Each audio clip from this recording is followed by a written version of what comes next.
ಶತ್ರು ರಾಷ್ಟ್ರವನ್ನ ಸದೆಬಡಿಯಲು ಸಿದ್ಧವಾಯ್ತಾ ಭಾರತ? ಇದೇ ವಿಚಾರ ಈಗ ಪಾಕಿಸ್ತಾನಕ್ಕೆ ದಿಗಿಲು ಹುಟ್ಟಿಸಿದೆ.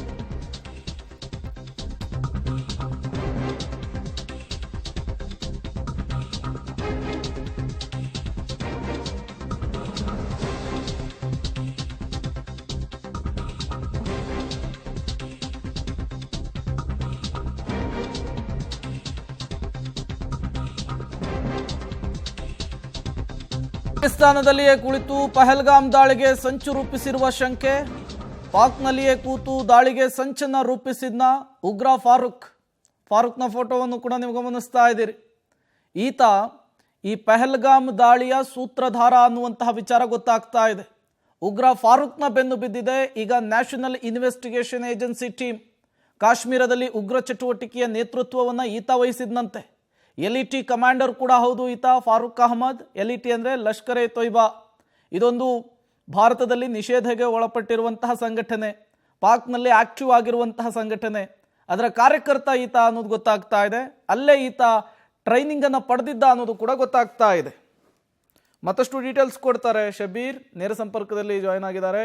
ಶಬೀರ್, ಈಗ NIA ಇನ್ವೆಸ್ಟಿಗೇಷನ್ ಚುರುಕುಗೊಳಿಸಿದೆ. ಫಾರೂಕ್ನ ಹಿಂದೆ ಬಿದ್ದಿರುವಂತಹ ವಿಚಾರ ಗೊತ್ತಾಗ್ತಾ ಇದೆ. ಯಾರೀತ ಫಾರೂಕ್? ಈತನಿಗೂ ಈ ಟೆರರ್ ಅಟ್ಯಾಕ್ಗೂ ಏನಾದರೂ ಲಿಂಕ್ ಇದೆಯಾ? ಏನೆಲ್ಲ ಡೀಟೇಲ್ಸ್ ಸಿಗ್ತಾ ಇದೆ ಅಂತ ಹೇಳಿ. ಪ್ರೇಮ್, ಫಾರೂಕ್ ಅಹಮದ್ LETಯ ಕಮಾಂಡರ್ ಆಗಿರುವಂಥದ್ದು. ಈತ ಲಷ್ಕರ್ ಎ ತೊಯ್ಬಾದಲ್ಲಿ ಸಕ್ರಿಯವಾಗಿ ಕೆಲಸವನ್ನ ಮಾಡ್ತಾ ಇರುವಂಥದ್ದು, ಮತ್ತೆ ಭಾರತದ ವಿರುದ್ಧ ಭಯೋತ್ಪಾದಕ ಚಟುವಟಿಕೆಗಳಿದ್ದಾವೆ ಅದರ ನೇತೃತ್ವವನ್ನು ಕೂಡ ವಹಿಸಿಕೊಂಡಿದ್ದ ಅನ್ನುವಂಥದ್ದು ಕೂಡ ಗೊತ್ತಾಗ್ತಾ ಇರುವಂಥದ್ದು. ಈಗ ಪಹಲ್ಗಾಮ್ನಲ್ಲಿ ಭಯೋತ್ಪಾದಕ ದಾಳಿ ಏನಾಗಿದೆ ಅದರ ಹಿಂದೆ ಈತನ ಪಾತ್ರವೂ ಕೂಡ ಇದೆ ಅನ್ನುವಂಥ ನಿಟ್ಟಿನಲ್ಲಿ ಒಂದಿಷ್ಟು ಮಾಹಿತಿಗಳು ಕೂಡ ಈಗ NIAಗೆ ಸಿಕ್ಕಿರುವಂಥದ್ದು. ಹೀಗಾಗಿ NIA ಪ್ರಾಥಮಿಕ ಮಾಹಿತಿಗಳನ್ನ ಸಂಗ್ರಹಿಸಿ ಈಗ ಫಾರೂಕ್ನ ಪಾತ್ರ ಹೇಗಿತ್ತು ಅನ್ನುವಂಥದ್ದನ್ನು ಕೂಡ ಈಗ ಕಲೆ ಹಾಕುವಂಥ ಕೆಲಸವನ್ನು ಕೂಡ ಮಾಡಲಾಗ್ತಾ ಇರುವಂಥದ್ದು. ಈಗಿರುವ ಮಾಹಿತಿಗಳ ಪ್ರಕಾರ ಫಾರೂಕ್ ಅಹಮದ್ LETಯ ಕಮಾಂಡರ್ ಏನಿದ್ದಾನೆ ಈತ ಪಾಕಿಸ್ತಾನದಲ್ಲೇ ಕೂತ್ಕೊಂಡು ಇಲ್ಲಿ ಆಪರೇಟ್ ಮಾಡಿದ್ದ ಅನ್ನುವಂಥದ್ದನ್ನು ಕೂಡ ಈಗ ಗೊತ್ತಾಗ್ತಾ ಇರುವಂಥದ್ದು. ಹಾಸಿಂ ಮೂಸಾ ಪಾಕಿಸ್ತಾನದ ಮಾಜಿ ಸೇನೆಯ ಕಮಾಂಡರ್ ಏನಾಗಿದ್ದ ಆತ ಇದರ ನೇತೃತ್ವವನ್ನು ಭಾರತದಲ್ಲಿ ವಹಿಸಿಕೊಂಡಿದ್ದ. ಫಾರೂಕ್ ಅಹಮದ್ ಮತ್ತೆ ಹಾಸಿಂ ಮೂಸಾ ಇಬ್ರು ಕೂಡ ಸಂಪರ್ಕದಲ್ಲಿರುವಂಥದ್ದು ಕೂಡ ಈಗ NIA ಅಧಿಕಾರಿಗಳಿಗೆ ಗೊತ್ತಾಗ್ತಾ ಇರುವಂಥದ್ದು. ಹೀಗಾಗಿ ಹಾಸಿಂ ಮೂಸಾ ನೇತೃತ್ವದಲ್ಲಿ ಭಾರತದಲ್ಲಿ ಏನು ಮಿಷನ್ ಆಪರೇಟ್ ಆಗ್ತಾ ಇತ್ತು ಇದನ್ನ ಫಾರೂಕ್ ಹೇಗೆ ನಿಭಾಯಿಸ್ತಿದ್ದ ಮತ್ತೆ ಅವರಿಗೆ ಏನು ನಿರ್ದೇಶನಗಳನ್ನ ಕೊಟ್ಟಿದ್ದ ಅನ್ನುವಂಥದ್ದನ್ನು ಕೂಡ ಪತ್ತೆ ಹಚ್ಚುವಂತ ಕೆಲಸವನ್ನು ಈಗ NIA ಅಧಿಕಾರಿಗಳು ಮಾಡ್ತಾ ಇರುವಂತದ್ದು. ಪಾಕಿಸ್ತಾನದಲ್ಲೇ ಕೂತ್ಕೊಂಡು ಇದನ್ನ ಹೇಗೆ ಆಪರೇಟ್ ಮಾಡಲಾಯಿತು ಅನ್ನುವಂಥದ್ದನ್ನು ಕೂಡ ಈಗ ಫಾರೂಕ್ ಅಹಮದ್ನ ಹೆಸರು ಮುನ್ನೆಲೆಗೆ ಬರ್ತಾ ಇದೆ.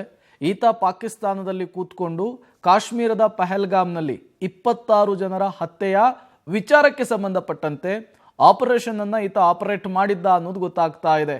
ಈಗಾಗಲೇ ಪಾಕಿಸ್ತಾನದ ನಿವೃತ್ತ ಸೈನಾಧಿಕಾರಿ ಮೂಸಾ ಹೆಸರು ಕೂಡ ಮುನ್ನೆಲೆಗೆ ಬರ್ತಾ ಇದೆ. ಇವರಿಬ್ರು ಜಂಟಿಯಾಗಿಯೇ ಪಹಲ್ಗಾಮನ್ನು ಟಾರ್ಗೆಟ್ ಮಾಡಿದ್ರು, ಪ್ರವಾಸಿಗರನ್ನು ಟಾರ್ಗೆಟ್ ಮಾಡಿದ್ರು ಅಂಥೇಳಿ ನ್ಯಾಷನಲ್ ಇನ್ವೆಸ್ಟಿಗೇಷನ್ ಏಜೆನ್ಸಿ NIA ನಡೆಸ್ತಾ ಇರುವಂತಹ ತನಿಖೆಯ ಸಂದರ್ಭದಲ್ಲಿ ಗೊತ್ತಾಗ್ತಾ ಇದೆ.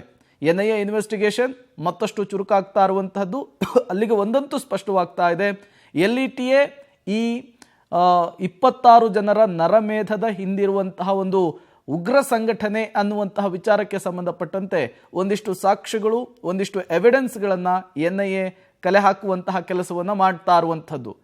ಸುತ್ತಿ ಬಳಸಿ ಇದು ಪಾಕಿಸ್ತಾನದ ಬುಡಕ್ಕೇನೆ ಹೋಗ್ತಾ ಇದೆ. ಆದರೆ ಪಾಕಿಸ್ತಾನ ನಾನವನ್ನಲ್ಲ, ನನಗೇನು ಗೊತ್ತಿಲ್ಲ, ನನ್ನನ್ನು ಬಲಿಪಶು ಮಾಡುವಂತಹ ಕೆಲಸವನ್ನು ಭಾರತ ಮಾಡ್ತಾ ಇದೆ ಅಂಥೇಳಿ ಪೋರ್ಟ್ರೈ ಮಾಡಿಕೊಳ್ಳುವಂತಹ ಕೆಲಸವನ್ನು ಮತ್ತೊಮ್ಮೆ ಮಗದೊಮ್ಮೆ ಮಾಡ್ತಾ ಇರುವಂಥದ್ದು. ಹಾಗಾಗಿಯೇ ಭಾರತ ಜನರ ಹೇಳ್ತಾ ಇರುವಂಥದ್ದು, ಈ ಪಾಕಿಸ್ತಾನಕ್ಕೆ, ಉಗ್ರರನ್ನು ಪೋಷಿಸ್ತಾ ಇರುವಂತಹ ಪಾಕಿಸ್ತಾನಕ್ಕೆ ಇಂತಹ ಸಂದರ್ಭದಲ್ಲಿ ತಕ್ಕ ಶಾಸ್ತಿಯನ್ನು ಮಾಡಲೇಬೇಕು ಅನ್ನುವಂತಹ ನಿಟ್ಟಿನಲ್ಲಿ ದೊಡ್ಡ ಮಟ್ಟದ ಕೂಗು, ಆಗ್ರಹಗಳು ಕೂಡ ಕೇಳಿ ಬರ್ತಾ ಇದೆ.